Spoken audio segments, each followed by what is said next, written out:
Perdonad, me da culpa.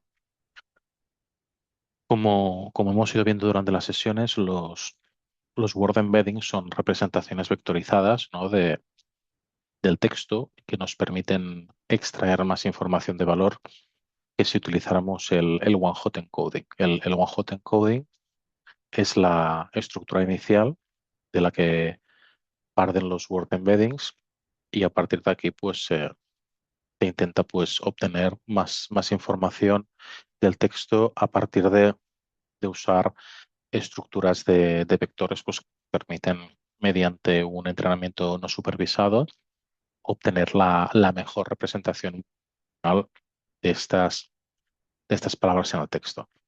También vimos tecnologías de encoder y decoder, ¿no? Que están también relacionadas con las LSTM y nos servían para terminar de encontrar la información dada en las cadenas textuales. Todo esto llegamos a entender que al final un elemento imprescindible para entender textos es utilizar aspectos de atención, ¿no? Es decir, encontrar un tipo de modelos matemáticos que nos permitan contextualizar y poner la atención del texto en algunos aspectos concretos. En ese sentido, vimos la estructura de lo que son los transformers. Los transformers se basan en un paper de All Unities Attention de Google Brain y básicamente son la semilla, el núcleo de los diferentes tipos de modelos tipo LLM que se usan, por ejemplo, en ChatGPT y en otros tipos de modelos de lenguaje grandes. Quería preguntaros en vuestras propias palabras, ¿alguien podría ayudarme a explicar qué son los transformers a los compañeros con lo que hemos visto en clase?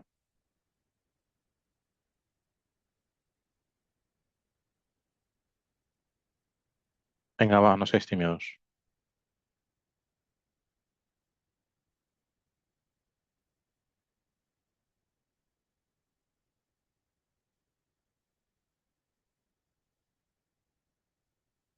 ¿Algún voluntario? Gloria siempre es la voluntaria. ¿Alguien que no sea Gloria? Es broma, Eso, Gloria. otra Dispara, por favor. persona. Yo Dispara, por pensaba favor. acá una inicial, pero démosle la opción a otra persona, a otro compañero. Miguel no Venga, está por va. ahí, Byron, Venga, va. que sea muy... Alguien que se anime.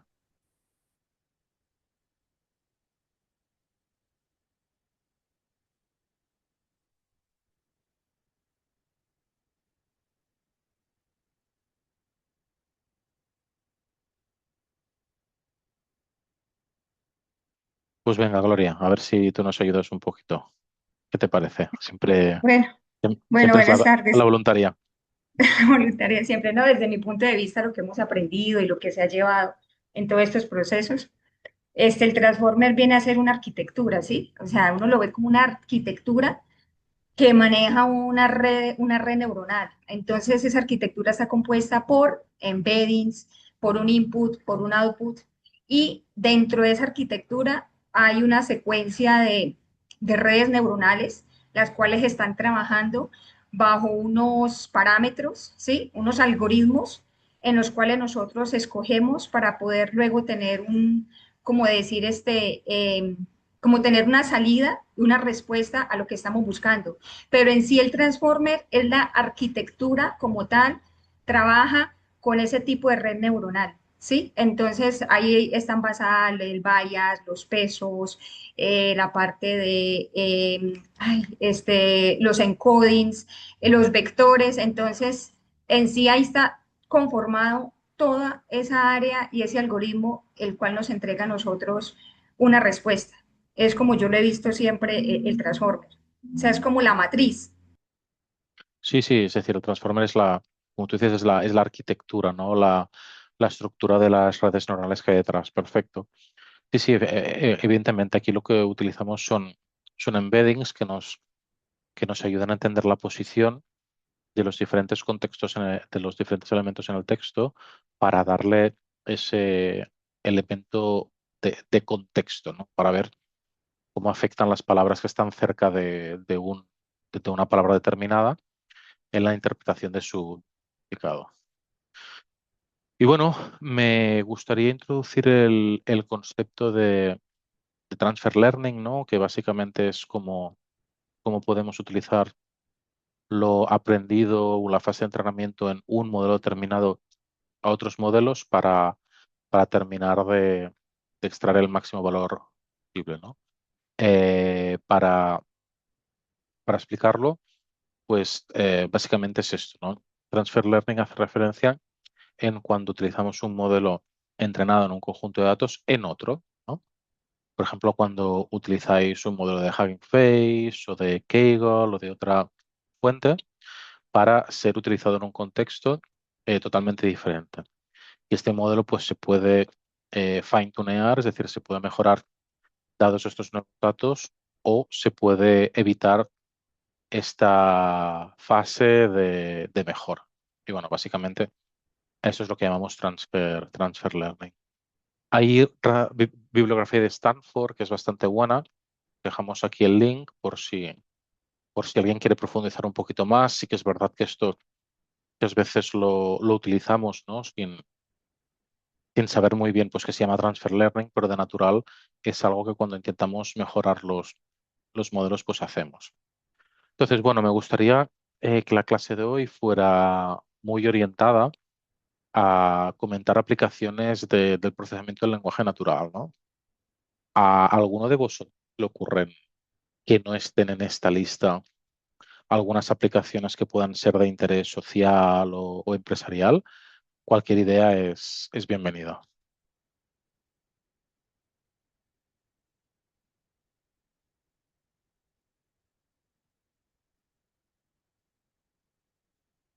No sé, profe, a nivel de temas de derecho, ¿sí? Como especie de un abogado virtual donde pues, uno le escriba a la IA y ella le responda con datos muy aterrizados, no a nivel de entrenamiento genérico, sino muy puntual. Digamos, yo trabajo en un sector que son las notarías, ¿sí? Y Ujú. cuando una persona va a hacer un procedimiento, muchas veces no sabe cómo hacer cuando son venta de una casa o de un bien, no sabe específicamente cómo realizar la escritura, ¿cierto? Notarial. Y la idea de pronto es desarrollar un modelo donde yo le escriba, quiero vender una casa, ¿qué debo hacer? ¿Sí? Y el modelo de una vez le haga todo el proceso de los ítems, los requerimientos, todo lo que debe hacer, hasta donde se va a acercar a hacer ese proceso. Vale, sí, o sea, básicamente lo que nos estás diciendo es que una de esas posibles aplicaciones no se produce cuando hay un contexto determinado, ¿no? Como puede ser un marco legal en el cual se interactúa con un modelo. Sí, es exacto, ¿no? Aquí, pues, básicamente lo que tendríamos que tener en consideración es que el corpus con el que se han entrenado estos modelos debería ser un corpus acotado al ámbito legal de la jurisdicción. Es decir, si estamos, pues, no sé, en México, en Brasil, en Colombia, pues que sea legislación de estos países. Es un ejemplo perfecto. A ver, Renzo, ¿algún otro ejemplo? Profesor, buenas tardes. Quizás a nivel de procesamiento de PLN podría ser en clasificaciones de ciertos mensajes de texto o quizás yendo un poco más allá, una conversión de audios de voz o llamadas o respuesta y eso transformarlas en texto y con eso tratar de ver una clasificación posible, ¿no? Llamémosle a un ámbito de un call center, por ejemplo. Exacto. Es decir, eh, una posible aplicación es la caracterización, ¿no? Por ejemplo, por temática. Una vez llega un dato a un call center, un dato, perdón, un cliente, que nos diga, pues, si este cliente es una queja, si es un tema de precio, si es un tema de fallas en el servicio, para direccionarlo al servicio de atención más adecuado. Exacto. Es otra aplicación, pues, que puede ser de gran interés. Perfecto, Renzo. A ver, Gloria, que Bueno, buenas tardes. Yo lo aplico más que todo, todas estas IAs, como herramienta en la parte de creación de contenido educativo, ya que soy diseñador instruccional, entonces lo manejo mucho y me ayuda mucho en la parte de diseño curricular, o sea, todos los sílabos. Me ayuda mucho a gestionar los sílabos, las competencias, los resultados de aprendizaje, cómo implementar las guías de aprendizaje para todos los recursos educativos en plataformas de universidades. O sea, esto me ha ayudado mucho a diferenciar, a gestionar las actividades de aprendizaje de acuerdo a todos esos sílabos que se estén aplicando, entonces siempre bajo una supervisión, ¿sí? Supervisión ya uno como profesional, como experto, sin darle a él que él tome todas las garantías y me ha servido muchísimo. Recordar que no todas las IAs sirven para todo lo que nosotros queremos. Hay unas que son específicamente, por ejemplo, la de Perplexity, me ayuda con los referentes bibliográficos. La de Cloud me gusta mucho por la parte de PNL, que es más humana. Lo de ChatGPT para manejar código. O sea, tenemos que saber identificar que porque maneje una IA, no es que tú te las conozcas todas. Tienes que aprender a saber cuál usas y para qué uso le das y cómo la manejas éticamente profesional. Sí, sí, sí, perfecto. Es otro tema clarísimo aquí. Pues algunas de las cosas que dices, algunas cosas sí que son más personales, un criterio personal, pero yo sugiero que si en vuestra empresa, en vuestro negocio, eh, utilizáis inteligencia artificial, ante la duda os asesoréis legalmente, porque si bien es cierto que en LATAM, en Latinoamérica, la restricción no es tan fuerte, en la Unión Europea, por ejemplo, la restricción es durísima. Y si interactuáis con alguna empresa que tenga sede en la Unión Europea, pues realmente a nivel legal, a nivel regulatorio, el tema es muy complejo. Otras áreas del mundo, ¿no? Con gran influencia económica, como pueden ser China o Estados Unidos, la regulación no es tan fuerte, pero en Europa sí. Vale. ¿Alguien más tiene alguna duda, algún comentario?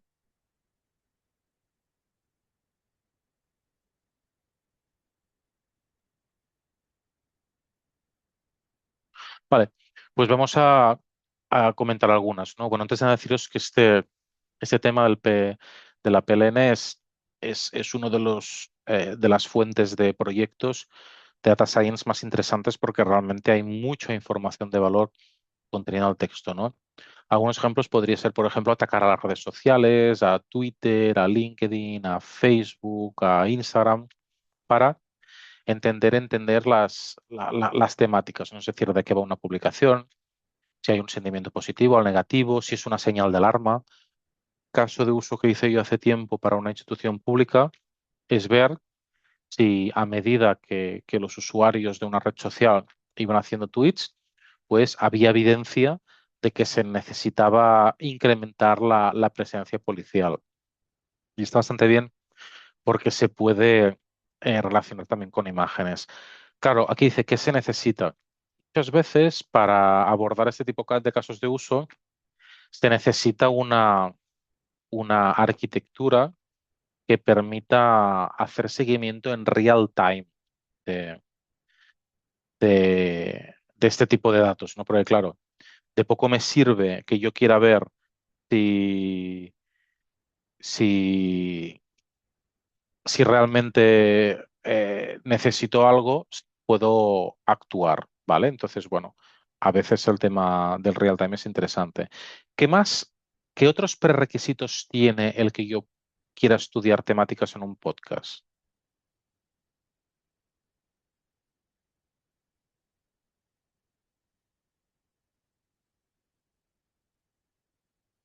Profe, que la información sea fidedigna Claro, pero eso o o a qué se es refiere, no entiendo. imaginaos que ¿Cuál, vosotros cuál? queréis hacer seguimiento de redes sociales, Sí, de textos que se aplican en redes sociales. ¿Qué ajá. aspectos concretos creéis que hay que tener en cuenta?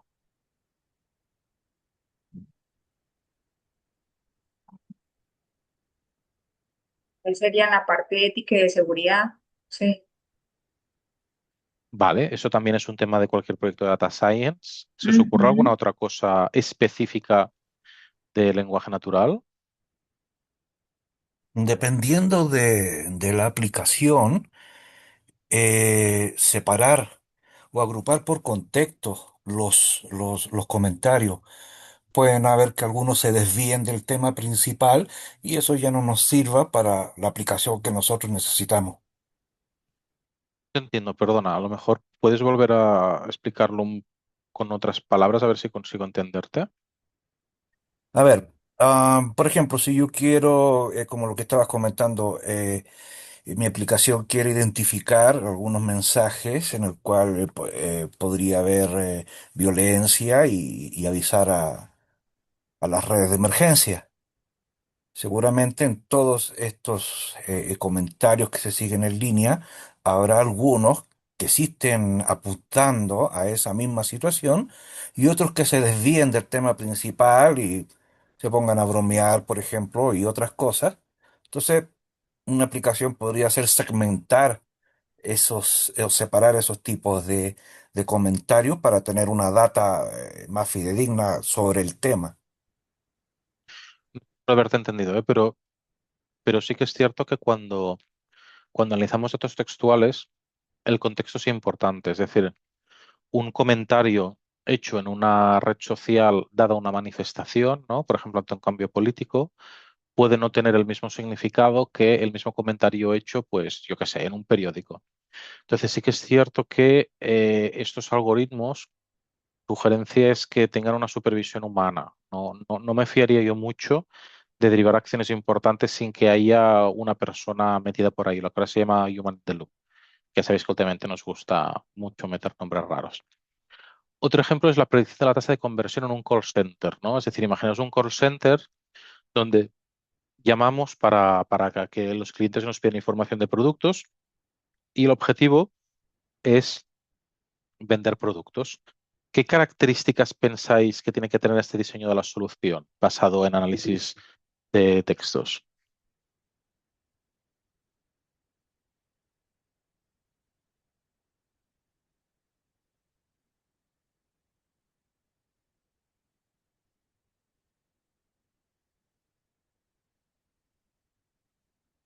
Vale, pues por ejemplo, aquí nosotros interesaría mucho analizar la presencia de determinadas palabras. No sé, alguien nos pregunta sobre el precio, ofertas, servicio.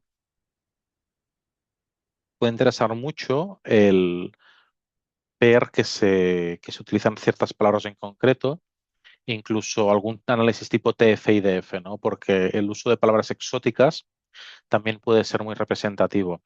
En términos de arquitectura, nos puede interesar, por ejemplo, diseñar algún tipo de sistema de semaforización, tal que el operador que está atendiendo al cliente tenga una señal de si la persona parece que con las palabras que está usando quiere vender, pues que le salga algún tipo de señal, pues por ejemplo, para que quiera cerrar la venta.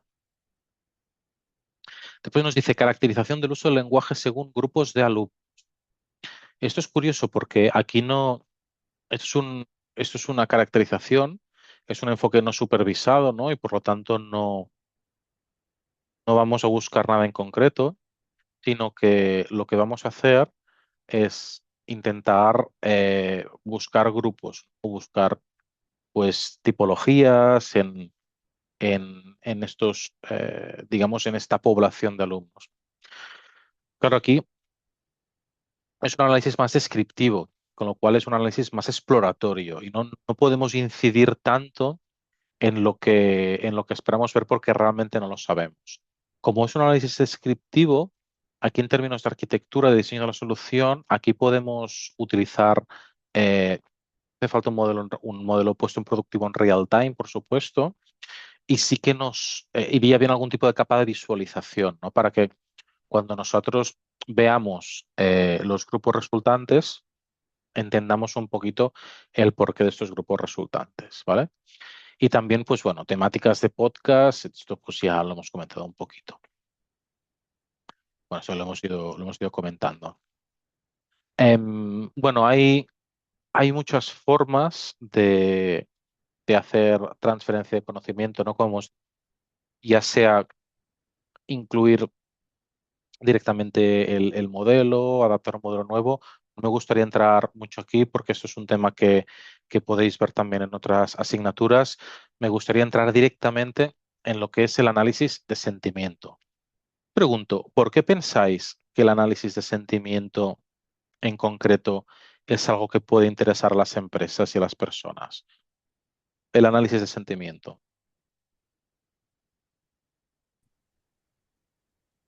Digamos Profe, que, porque... dale, Tranqui- No, tranquilo, compañero. ok. Bueno, puede ser desde diferentes puntos de vista. Digamos, a nivel empresarial se puede mirar por el ambiente, ¿cierto? El ambiente laboral, trabajo en equipo como para saber, pues, ante los ojos de los jefes, pues todo marcha bien, ¿sí? Pero hasta que algo no estalle dentro de la empresa, no podemos saber qué conflictos internos hay a nivel interpersonal y trabajo en equipo, ¿sí? Entonces, si hay algún disgusto entre dos compañeros que son importantes en el flujo de la empresa y la empresa comienza a tener problemas en respuesta con los clientes, digamos que, y por los chats, si yo le hago un análisis a los chats dentro interno de la empresa, pues podría identificar algunos patrones de este tipo, ¿sí? Y con relación a los clientes, yo podría saber si un cliente está enojado dependiendo de lo que él escribe dentro de... Y no esperar que el cliente coloque una queja, se vaya, no quiera más los servicios de la empresa, a esperar unos 2, 3 meses que ya pasó la situación. Si lo hacemos de esta manera, podemos tener en línea, ¿cierto? Que el cliente se está quejando de algo y las personas encargadas pues deben tomar medidas para corregir la problemática que se está presentando. Vamos a darle un poco más de profundidad al comentario que has hecho, porque estoy muy de acuerdo, pero hay un tema común y es ¿por qué miramos el sentimiento y no, por ejemplo, un scoring de satisfacción? Digamos que si un cliente está bien, digamos que no me afecta tanto la empresa, ¿cierto? Pero si un cliente está mal, sea un cliente interno o un cliente externo, puedo o perder el cliente, ¿cierto?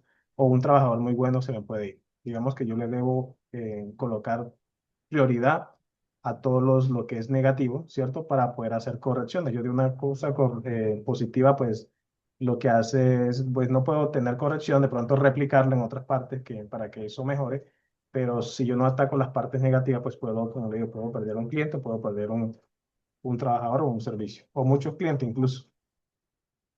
Vale, pero la pregunta más en el sentido de ¿por qué nos interesa a veces más mirar el, la satisfacción dado un texto que no mirar una puntuación de satisfacción, un scoring?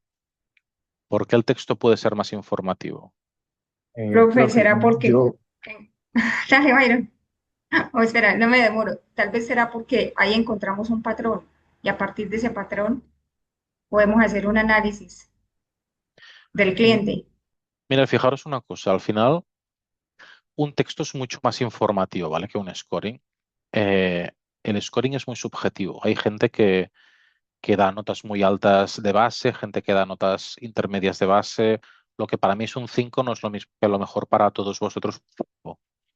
El texto, además de darnos información complementaria, nos permite extraer un poquito el elemento subyacente, ¿no? Por ejemplo, si yo doy una opinión que digo, el servicio me ha gustado mucho, aunque ha tardado un poco en venir, claro, estoy diciendo, ok, el servicio ha satisfecho mis expectativas, pero hay un tema de tiempos, no de ejecución. Esto, claro, yo puedo, si yo soy una persona que el tiempo de ejecución es muy importante, pues a lo mejor te pongo una nota mala, pero en verdad yo no sé si esta nota mala a qué la puedo atribuir.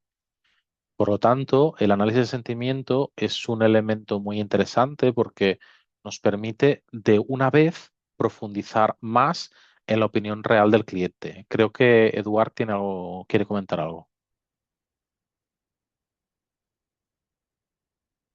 profe, yo tenía ahí como el comentario en el aire. De pronto, para la parte del sentimiento del texto, en mi caso, es fundamental en determinados procesos. Por lo menos usted ahorita manifestó algo que estemos entrenando para vender. No es lo mismo vender a un cliente que está molesto que venderle a un cliente que de pronto se encuentra satisfecho o que está alegre, ¿sí? Entonces también eso puede ser determinante para el propio flujo de lo que estemos entrenando o de la acción en particular de la gente que estemos entrenando, ¿sí? Poder detectar cómo se encuentra el cliente, en qué emoción nos está respondiendo o nos está conversando para determinar si el proceso continúa o si por el contrario el agente toma alguna otra medida en relación a las respuestas. Exacto, sí, sí, sí, totalmente. Es decir, estamos dándole un poco vueltas al mismo concepto, ¿no? A la gran información que nos da el texto, totalmente. ¿Qué quieres decir, Eduardo?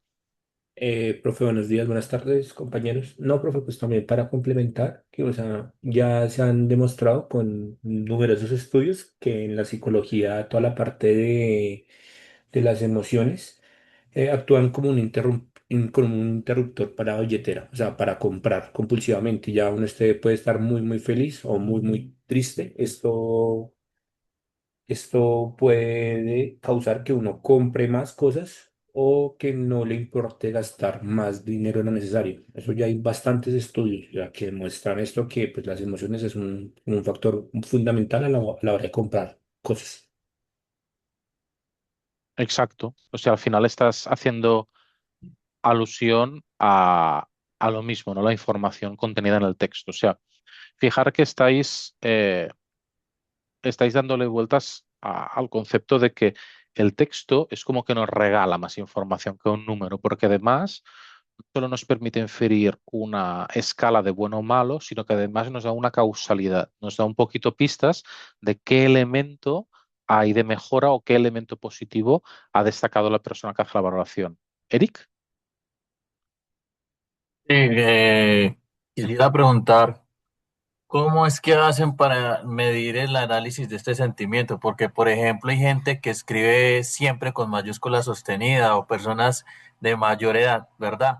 Entonces, para alguien puede ser una interpretación de que está enojado, pero entonces, ¿estos algoritmos cómo hacen para interpretar eso en texto? O cuando, por ejemplo, estamos utilizando agentes de inteligencia artificial que hacen el análisis de voz. Puede ser que una persona hable demasiado fuerte y esto se pueda interpretar de que de pronto está con algún altercado. Bueno, muchas veces hay librerías preentrenadas, es decir, el análisis de texto es una pregunta excelente, ¿eh? El análisis de texto no es algo que programemos desde cero, sino que utilizaremos algunas librerías de Python tipo NLTK o similar, donde eh, vamos a intentar, mediante una librería que ya ha visto muchos textos de idioma, inferir, por ejemplo, un sentimiento dado a un nuevo texto. ¿Me explico? Entonces, es algo que hacemos con datos ya preentrenados. Muy bien, perfecto. Pues, ¿qué nos interesa cuando hacemos análisis de textos? Básicamente, aparte de entender un poquito el, el grado, que si es neutro, positivo o negativo, que eso es relativamente sencillo, nos interesa ver un poco qué sentimiento hay subyacente, ¿no? Por lo que decíamos de obtener más información. Esto realmente está muy bien, porque las personas, cuando tienen que escribir, tienen que pensar. Bueno, no todas, pero la mayoría sí que piensan.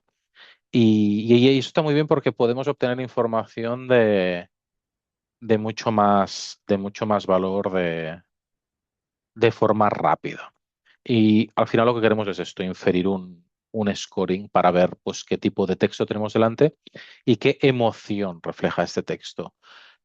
Bueno, aquí pues para hacer análisis de sentimientos, pues tenemos diferentes tecnologías, ¿no? Bueno, pueden venir de diferentes modelos, como por ejemplo el de Beto.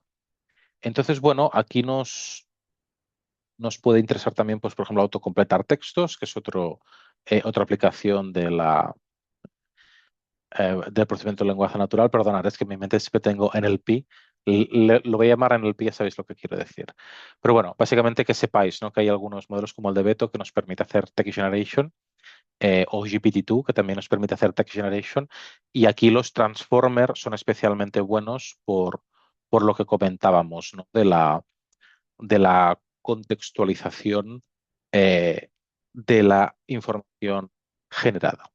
Antes de esto se hacía con redes neuronales, a mano. De hecho, en UNIR hace muchos años hacíamos prácticas de intentar inferir información y era realmente complicado. Y ahora con los transformers, pues. Después también traducción automática. Sí, Eric. Rubén, entonces, para ir atando los conceptos, el scoring prácticamente funciona así como el Recarchat de Google. que mira de 0 a 1 si es una persona o una automatización. En este caso, no sé cuál sea la escala del scoring, pero entonces hago el ejemplo con lo que sé, que es el recacha. Cuando el recacha se acerca a uno, dice, hubo una persona que se puso en un campo de texto y lo diligenció. Pero cuando se acerca más a cero, dice, no, esto es una automatización. Entonces, me imagino yo que cuando se acerca más a cierto umbral, va a decir que un sentimiento, pues, va a categorizar el sentimiento que trata de identificar. O No, no. cómo se relaciona el scoring ahí con la palabra. Bueno, el scoring puede depender de la palabra o de un grupo de palabras. Al final, cuando nosotros inferimos un scoring con, o sea, digamos, obtenemos un scoring aplicando una metodología de NLP, también detrás lo que se hace es que se utiliza esta entrada y se aplican los procedimientos de preprocesamiento de texto que hemos comentado, ¿no? Se hacen one-hot encoding, se hacen negramas y a partir de ahí se pasa por un modelo y nos devuelve un sentimiento. ¿Me explico? Es decir, esto entra a un modelo y nos devuelve un índice de scoring de satisfacción, por ejemplo. Ok, entonces dependiendo ese índice de scoring, no sé, si la escala es el más alto, pues ahí puede inferir si es un sentimiento o no, o si es cero, o si está marcano a cero, por decirlo de alguna manera, puede ser que es algo neutral. Sí, es decir, podría ser que un comentario tuviera un sentimiento neutro, ¿no? Por ejemplo, si yo digo, la comida ha sido razonable y satisfactoria. Pues es un comentario neutro tirando a positivo, ¿no? Porque estoy hablando de satisfactorio. Entonces, bueno, y creo que es difícil, ¿no? Aquí poner ejemplos, pero sí, básicamente, pues eso. Muy bien, entonces, bueno, para traducción automática, pues exactamente lo mismo. Tenemos librerías que no nos hace falta programarlo nosotros. Y tenemos pues algunas metodologías que tampoco quiero entrar en el detalle porque eso se puede hacer muy complicado para evaluar la fiabilidad de los modelos. Las ponemos aquí y si tenéis interés podéis profundizar en ellas. Una de las cosas más interesantes que se hace últimamente con inteligencia artificial es la generación automática de resúmenes, porque al final nos interesa entender con, digamos, texto con, digamos, mucho texto a partir de poco texto, que esa es la definición de resumen. Aquí hay estructuras tipo autoencoders, ¿no? Que explicamos muy por encima, que nos permiten obtener cuál es la información de valor. El problema es cómo evaluaríais un resumen. ¿Cómo evaluaríais un resumen hecho con IA?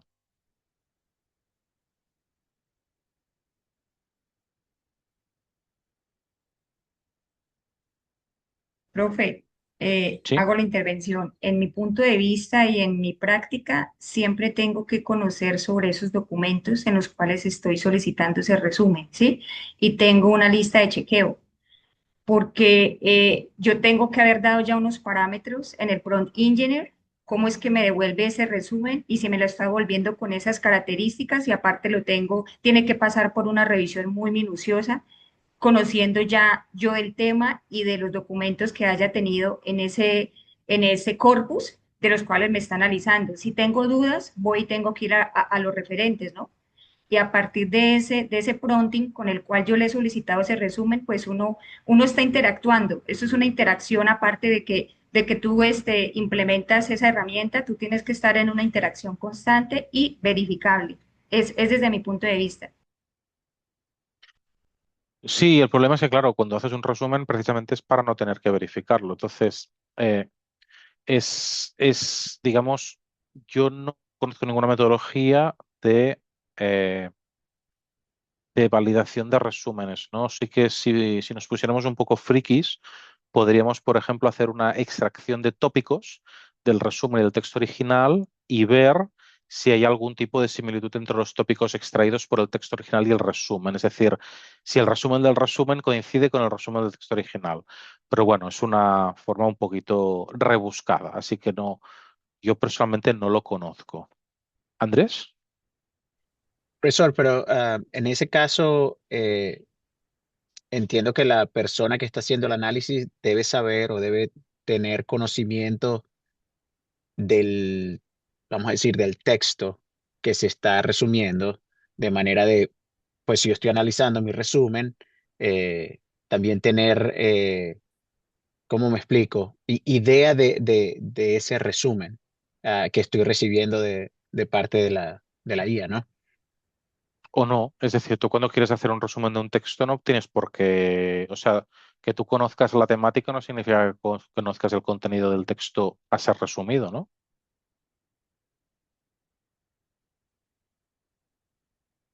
¿Ok? Es Pero decir, eso tú es, puedes saber de leyes, puedes pedir resumir una sentencia judicial, pero tú puedes no ser conocedor del detalle de la sentencia judicial y de hecho ahí se justifica el hecho que pides un resumen. ¿Cómo lo veis? Eh, sí, lo entiendo. Sin embargo, desde mi punto de vista, pues debería saber de leyes para entender el resumen. No sé, así lo veo yo desde mi punto de vista. Claro, sí, sí, sí. Vale, perfecto. profe, Eric. No, y lo perdón, otro, Gloria. disculpa, no, profe, lo otro es que si yo no conozco como todo, o sea, no conozco de leyes, yo voy y me referencio también bajo qué artículos, bajo qué decretos, porque yo no le voy a creer a la IA el resumen que me dé, sea lo que sea, y sea el tema que sea, yo siempre voy a referenciarme con unos referentes fidedignos. Así no conozca, por lo menos tengo que tener una idea de algo, porque todo no lo voy a creer. Obvio que la herramienta me la entrega, ¿sí? Y me ayuda muchísimo en entregar un resumen, pero se sabe de que eso no va a ser 100% veredicto, o sea, eso ya está en la ética que cada uno de nosotros tengamos como profesionales. ¿Y para qué lo vamos a utilizar? Ese tipo de resumen.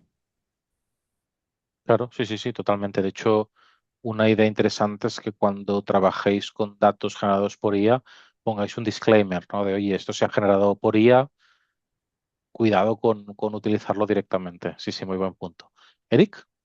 Sí, de hecho, ahí para aportar también depende, como todo en tecnología, depende. Si yo lo dejo disvariar y que vaya y salga a internet para completar el resumen de algo, hacer el resumen de algo, pues la incertidumbre de que sea acertado es mucho más grande a que yo le dé en formato PDF el lugar de donde quiero que saque el resumen, ¿sí? Y le digo que solo se ciñe ese artículo o a ese informe, bueno, a ese archivo como tal. Va a ser más acertado porque va a leer, va a comprender y va a sacar lo más, lo principal o las ideas clave que tenga el artículo.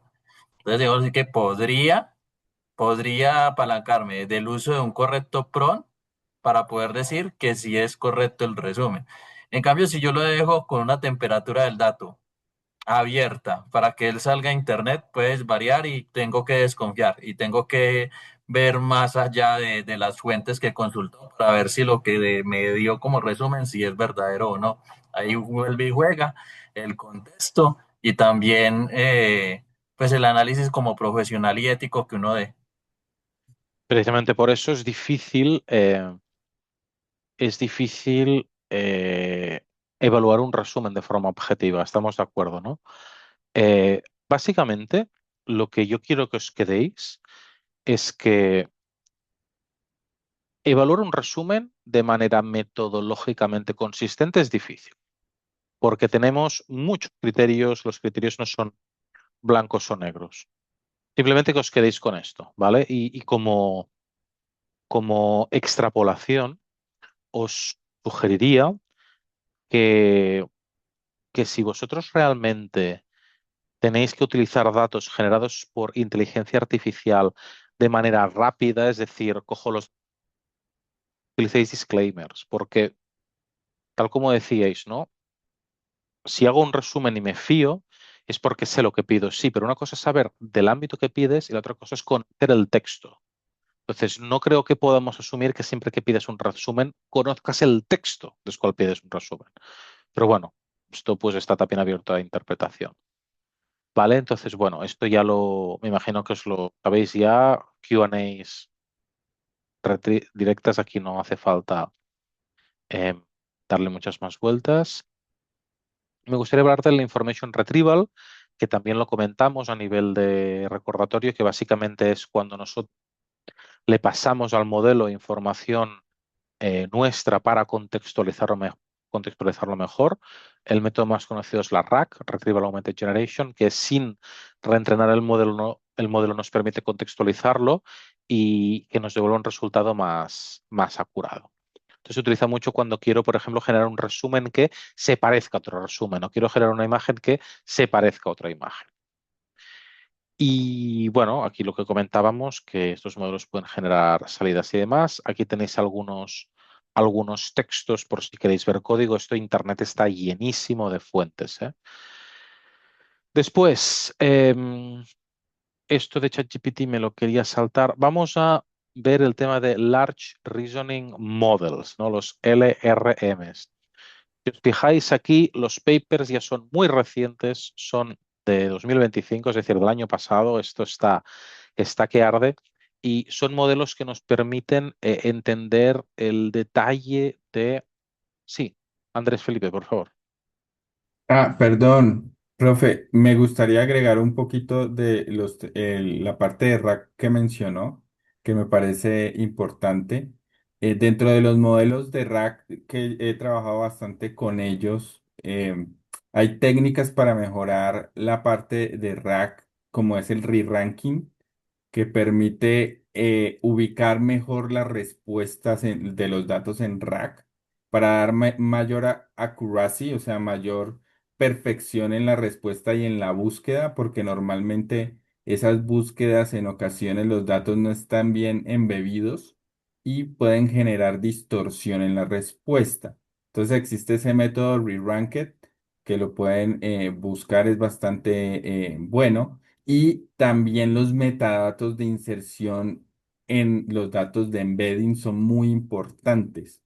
Me he dado cuenta que entre mejor esté la calidad de los metadatos ingresados o extra que uno le pueda dar, la búsqueda mejora también. Gracias por... No, no, excelente comentario. Si nos quieres dejar en el chat algún link para que tus compañeros puedan profundizar un poco más, y te pediría si nos puedes explicar un poquito más esto de los metadatos para que tus compañeros entiendan un poco a qué te refieres. Sí, señor. Digamos que hay métodos, bueno, hay varios modelos de embedding, ¿no? Eh, para poder ingresar o vectorizar esos datos realmente en la base de datos vectorial que uno lo guarde.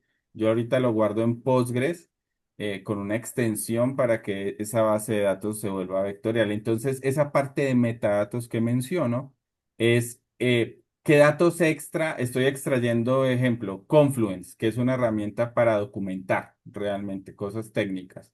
Entonces, le digo al extractor, vaya a esta página o a este ID, y dentro del código lo que le digo es, ejemplo, si es un tema de datos, entonces pongo dimensiones de datos dentro de ese embedding, ¿sí? Agrego información, entonces le agrego dimensiones a la tabla para ser más precisos. Entonces, sectorizo esos datos para que el embedding, de manera, bueno, vectorial, que eso tiene miles de vectores, agregue esas variables en el embedding natural y sepa que esos datos son del equipo de datos.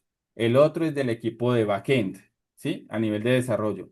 El otro es del equipo de inteligencia artificial. Entonces, digamos que la búsqueda, dependiendo del tema que se le indique a la gente, va a ser un poquito más precisa con esos, digamos, con esos datos extra que se le dan. Exacto, es decir, lo que dice el compañero es que los metadatos son muy interesantes para contextualizar, ¿no? El cómo el modelo de IA interactúa con los datos a los que tiene que hacer referencia. Esto es muy interesante, por ejemplo, cuando utilizamos modelos de IA que tienen que jugar con KPIs, darle al LLM cómo los KPIs se Ujú. calculan, de qué tabla vienen, qué departamento los usa, porque a veces cuando alguien de finanzas nos pide sobre, no sé, las ventas, ya sabéis en las empresas, ¿no? Que una es la visión de marketing y la otra es la visión de finanzas, que a lo mejor es a año cerrado o año consolidado. Me lo estoy inventando, pero para que me entendáis. Entonces, esta pequeña información extra en términos de metadatos es muy interesante para que en términos de experiencia de usuario, las personas reciban la información que están buscando. No sé si me he explicado bien, Andrés Felipe, o quieres complementar Sí, algo. señor, sí, es correcto, es eso, es darle Y ese esto, contexto extra. Ujú. y esto que es fácil de decir es muy difícil de hacer, entonces que si Sí, alguna vez lo tenéis que hacer, la diferencia entre hacer un one shot y que salga algo a hacerlo bien es muy grande. Entonces, cuando tengáis que luchar con este tipo de proyectos, disponibilizaros tiempo porque realmente lo van a requerir.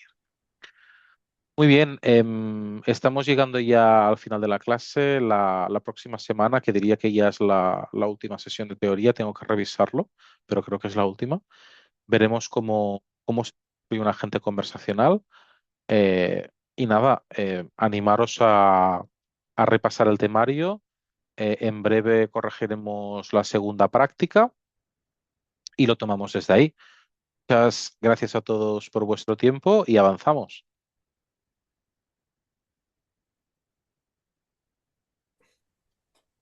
Profesor, qué pena. ¿Puedo hacer una pregunta antes de terminar? Sí. Es una pregunta rápida. Es acerca de la actividad 2. No sé si ya la habían contestado o si ya se había hablado, pero pues no alcancé a escuchar. Es acerca de la entrega del fichero del notebook. Si era necesario o no era necesario. Lo miro. En principio sí, pero si está suficientemente bien explicado, le damos una vuelta, no te preocupes.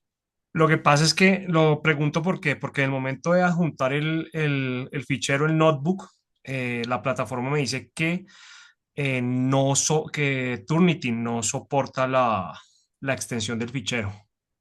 Vale, en ese caso lo mejor es hacer un archivo comprimido y subirlo todo, pero no te preocupes, le doy una vuelta y en caso de dudas te contacto. Sí, también o sea, también hice eso, o sea, también creé un directorio aparte, una carpeta y no, o sea, no me dejó, me sacaba el mismo error. Yo tengo el pantallazo de todas maneras, cualquier cosa. Y Vale, es que perfecto. estaba como la contradicción de que en la descripción de la actividad decía que no era necesario entregar el notebook, pero en la rúbrica decía que sí. Entonces, sí hubo como Eh, esa, eh, esa duda. en principio siempre es mejor entregarlo porque la práctica debería ser reproducible, pero la miro y en caso de dudas te contacto y si hay alguna duda lo resolvemos, no te preocupes. Gracias, profesor, era eso, muy amable. A ti. Muchas gracias a todos, estamos en contacto. Vale, profe, muchas gracias. Feliz Gracias. tarde muchas para gracias, todos. Gracias. profe.